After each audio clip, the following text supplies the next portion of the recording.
संभल जाएगी न्यायिक आयोग की टीम। देर रात मुरादाबाद पहुंची जांच की टीम। संभल में दंगों की जांच करेगी ये टीम। दूसरी बार संभल जाएगी जांच टीम। आपको बता दें, इससे पहले 1 दिसंबर को टीम ने दौरा किया था, जायजा लिया था। मुरादाबाद पुलिस ने सिक्योरिटी के सख्त इंतजाम किए हैं, तो आज एक बार फिर से टीम जाने वाली है।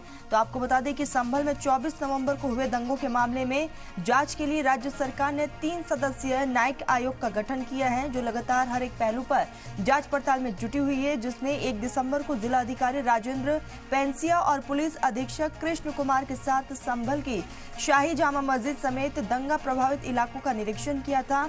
और अब यूपी सरकार के जरिए संभल दंगों की जांच के लिए 3 सदस्यीय टीमों का जो गठन किया गया है, जुडिशियल कमीशन आज एक बार फिर से उस जगह पर पहुंचेगी।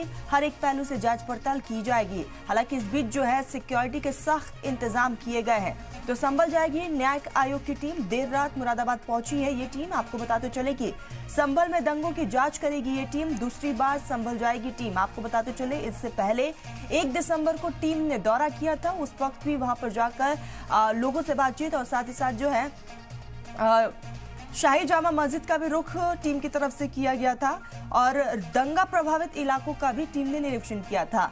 और आज एक बार फिर से टीम वहां पर पहुंचेगी। हालांकि टीम के पहुंचने से पहले मुरादाबाद पुलिस एक्शन मोड में है। सिक्योरिटी के सख्त इंतजाम कर दिए गए हैं।